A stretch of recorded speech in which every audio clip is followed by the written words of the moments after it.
안녕하세요. 청강문화산업대학교 만화 콘텐츠 스쿨 양혜석입니다. 오늘 청강 만화 역사 박물관에 또 찾아왔는데요.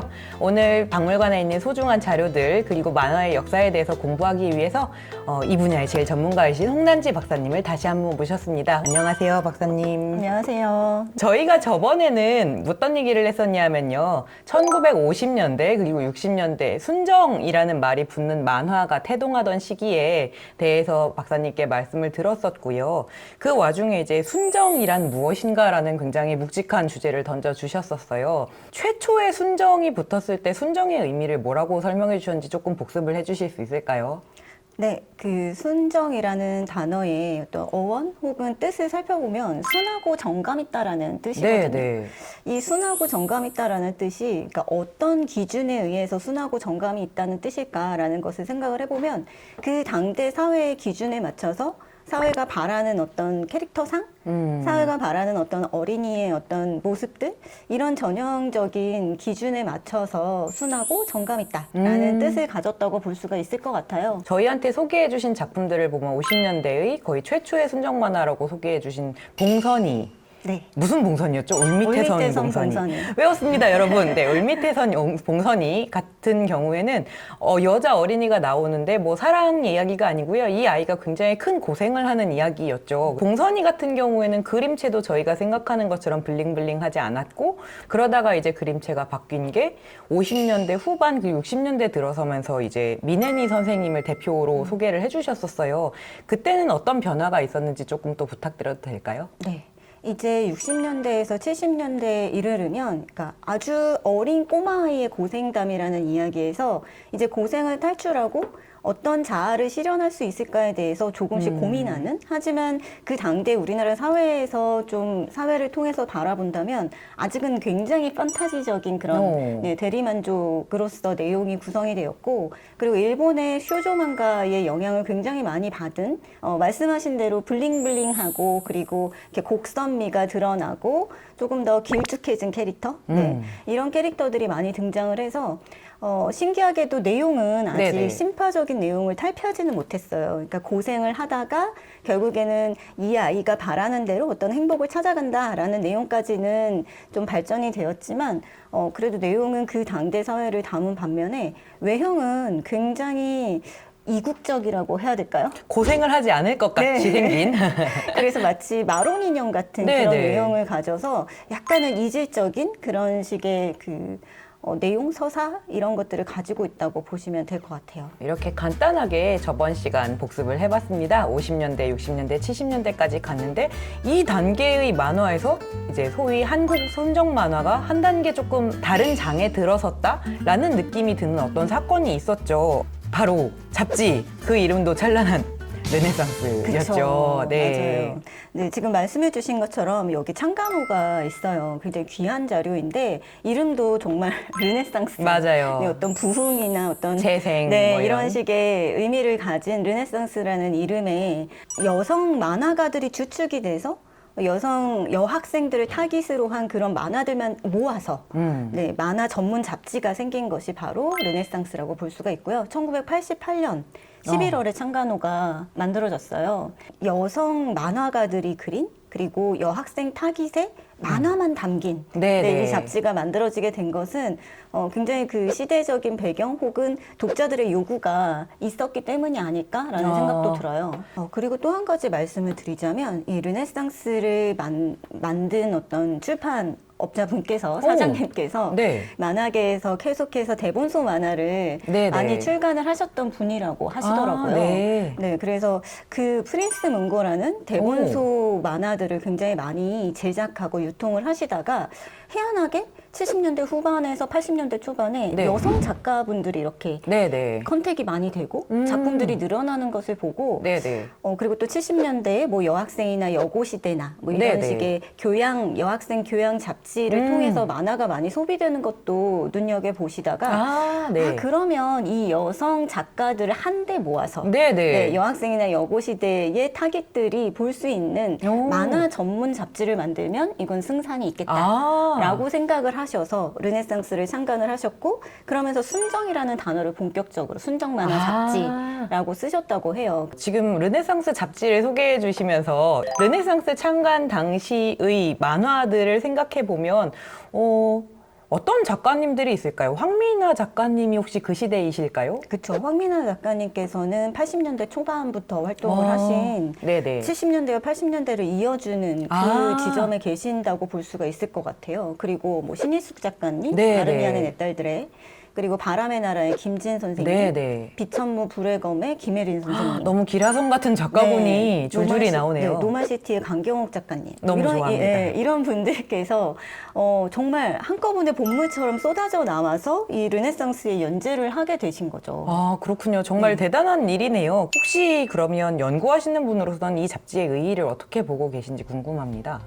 그러니까 1980년대에는 순정 만화가 한 단계 도약을 하면서 뉴 웨이브가 왔다라고 표현을 하고 싶기도 해요. 네. 네, 그러니까 어떤 70년대까지는 어떤 심파적인 내용들이 네네. 주를 이루었다. 그래서 전후에 어떤 상처를 고스란히 받은 캐릭터가 그 상처를 이겨내기 위한 고생담 위주로 만들어졌고 아무리 대리 실현을 하려고 해도 그 시대의 어떤 그렇죠. 아픔들을 계속해서 가지고 있을 수밖에 없었는데 80년대부터는 이제 완전히 좀 새로운 세대로 변신을 하는 것 같아요. 작가님들께 여쭤보면 예전에는 사전 심의가 너무너무 심해서 그쵸. 네, 검열에서부터 사전 심의까지가 너무 심해서 내가 만들고 싶은 작품을 마음껏 만들지 못했는데 뭐 80년대에도 여전히 사전 심의가 있기는 했으나 있었죠. 네. 그 전보다는 조금 느슨해졌고 그래서 훨씬 더 표현하고자 하는 욕망을 마구 펼칠 수 있었던 시기라고 하시더라고요. 네, 이런 순정 만화 잡지 르네상스의 창간은 초반에 말씀드렸던 것처럼 어떤 독자의 요구 그리고 네. 그 당시에 여성 작가들이 활동할 수 있는 어떤 토양이나 혹은 가능해진 어떤 사연들이 네네. 그리고 또 그 이전에 많은 만화들을 보고 자란 세대들이 그렇죠. 아무래도 80년대에 작가로 활동하실 수 있었던 그렇죠. 거겠죠. 네네. 네, 그런 식의 의의를 르네상스의 창간을 통해서 좀 더 깊이 알아볼 수 있을 것 같아요. 아, 그렇군요. 그러면 이 르네상스에 대한 아까 작가군을 쭉 나열을 해주셨는데 그래서 르네상스에 실린 작품군의 특징이라면 어떤 것이 있을지 궁금합니다. 네, 우선은 작품의 세계가 굉장히 커졌어요. 그러니까 이 세계가 확대가 됐다라고 하는 말은 네. 그러니까 그 이전까지의 주인공, 순정 만화의 주인공이 살고 있는 세계는 현실, 지금, 이때, 그쵸. 혹은 바로 직전에 어떤 전쟁, 뭐 이렇게 나를 둘러싼 아주 작은 세계, 가정, 그리고 우리 사회, 한국, 뭐 이렇게 좀 좁혀진 세계였다면 네네. 이제 80년대에 이르러서는 뭐 가상의 역사 세계랄지 네. 아니면 뭐 대체 역사의 세계랄지 네네. 네. 굉장히 그 세계가 많이 확대가 된 그런 것들을 좀 꼽을 수가 있을 것 같아요. 말씀만 들어도 굉장히 화려하네요. 그러고 보니까 아까 말씀하신 리니지라든지 뭐 이런 작품들이 나온 시기인 거죠. 그쵸. 아르미안의 내 딸들, 네네. 그리고 뭐 황미나 선생님의 뭐 이오니아의 푸른 별, 네. 뭐 아뉴스데이, 그리고 바람의 나라도 역시 그쵸. 네. 사극이죠. 네. 이게 지금 88년에 창간된 잡지의 그 작가님들의 작품인 걸 생각하면 지금 20대 혹은 10대 독자님들도 제목은 들어본 작품들이 꽤 있잖아요. 예를 들자면 바람의 나라도 계속 이제 새로운 콘텐츠로 나왔었고 리니지 같은 경우는 너무나 길게 생명력이 유지되고 있는 콘텐츠고 뭐 이런 식으로 이게 세계의 힘인 거거든요. 사실은 그 세계관 자체가 확장력을 가지고 있고 굉장히 큰 세계를 탄탄하게 구축하셨기 때문에 지금 30년, 40년이 가까워지는데도 계속 이제 독자들에게 소구가 되고 있는 거니까 굉장한 작품군들이 나왔네요. 그렇게 생각하면 이거를 단순히 순하고 정감 있다라는 말로 묶는 게 김진 선생님처럼 약간 싶을 수도 있겠다는 생각이 들어요. 맞아요.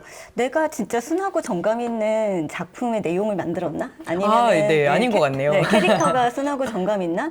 아닌데 격동의 시기, 어떤 혁명의 정말요. 시기, 전쟁이 빈번한 그런 어떤 사건에 깊숙이 들어가서 네네. 활동하는 주인공의 이야기를 다루다 보니까 훨씬 더 진취적이고 네. 그리고 한 발 나아가서 내 지위, 우리의 지위를 어떻게 향상시킬 수 있을까? 이런 것까지 함께 고민을 해서 나는 앞으로 이렇게 살고 싶고, 예를 들자면 우리 네네. 여성들이 네. 앞으로 내 삶의 주인이 돼서 어떤 식의 이 삶을 개척해 나갈 수 있을지에 대해서도 굉장히 다양한 캐릭터들의 관계를 통해서, 그리고 그 역사와의 관계를 통해서 이야기를 굉장히 잘 해주셨어요. 이렇게 들으니까 저는 딱 떠오르는 작품이 역시나 아르미안의 네 딸들이 떠올라요. 맞아요. 제목대로 아르미안의 네 딸들이 나오는데 이 네 딸이 다 굉장히 개성이 강하고 누가 악역이고 누가 선역이고를 생각하기 이전에 각각 생을 대하는 자세가 되게 맞아요. 다른데 네, 그게 뭔가 기존에 생각하는 어떤 여성상과는 또 굉장히 다른 느낌이라서 저는 굉장히 어떤 정도로는 충격을 받으면서 보았던 기억이 납니다. 맞아요. 네, 이렇게 판타지 종류가 많았고 지금 여기가 아닌 어떤 배경을 잡은 작품들이 많은데 이게 어떻게 생각해보면 그 시대적 한계를 벗어나려는 작가님들의 노력이 아니었을까 싶기도 해요. 맞아요. 네, 근데 그렇게 생각을 해보면 요즘에 웹툰 시장에서도 이런 종류의 작품들이 꽤 많이 보이잖아요. 로맨스 판타지, 줄여서 이제 로판이라고 부르는 그런 작품들에 대해서 이제 다들 많이 알고 계실 텐데요. 이것도 보면 현대에 살던 주인공이 어떤 다른 세계에 가서 그곳에서 약간 본인의 꿈을 펼치고 이런 종류의 이야기들이 많이 나오는데 이것도 어떻게 보면 같은 맥락으로 볼 수 있지 않을까 하는 생각이 얼핏 들었는데 혹시 박사님은 어떻게 생각하시는지 궁금합니다. 네, 저도 비슷하게 생각을 합니다. 그러니까 이 현실에서 내가 욕망을 하지만, 그리고 내 생각은 너무나 앞서 나갔지만 어떤 사회 구조상, 그리고 이 사회가 가지고 있는 어떤 보편적인 인식상 그것을 뛰어넘지 못하겠다라는 좀 한계를 느낄 때 다들 미지의 세계에서 내 욕망을 실현하고자 하는 그런 내용들을 많이 추구하시는 것 같아요. 현실에서 그 이야기를 하기에는 너무 벽에 많이 부딪혔기 때문에 SF적인 어떤 상상을 하거나 혹은 다른 시대의 역사로 가서 네네. 이야기를 만들어 본다거나 이 세계에 가서 내 어떤 욕망을 조금 더 실현을 잘 해보고 싶다라는 것은 현실의 불만족을 가지고 있는 사람들에게는 굉장히 좀 유효한 전략이거나 아니면 원하는 내용들을 빨리 선취하게 할 수 있는 그런 수단이 되지 않았나라는 점에서 공통적이라고 볼 수 있겠어요. 로판과 엮어서 얘기를 해보면 또 할 얘기가 굉장히 많을 것 같은데 독자 여러분들도 한번 비교를 하면서 읽어보시면 좋을 것 같아요.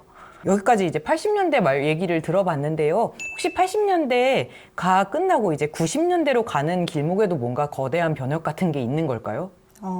네, 거대한 변혁이라고 하면 저는 르네상스. 네. 아까 초반에 르네상스의 의의에 대해서 말씀을 해주셨는데, 르네상스가 만들어지면서 이제 네.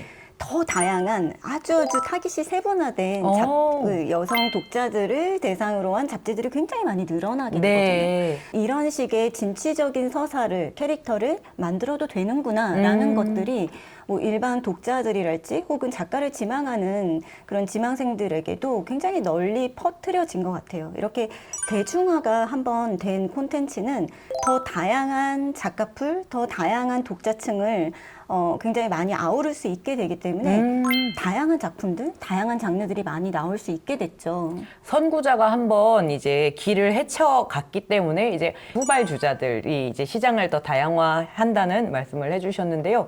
그게 이제 90년대 이야기인데 그러면 90년대에서는 이제 르네상스 다음에 나왔던 잡지들 거기서 이제 등장했던 기라성 같은 또 작가분들 작품들 그런 이야기를 다음 편에서 함께 나눠보도록 하겠습니다.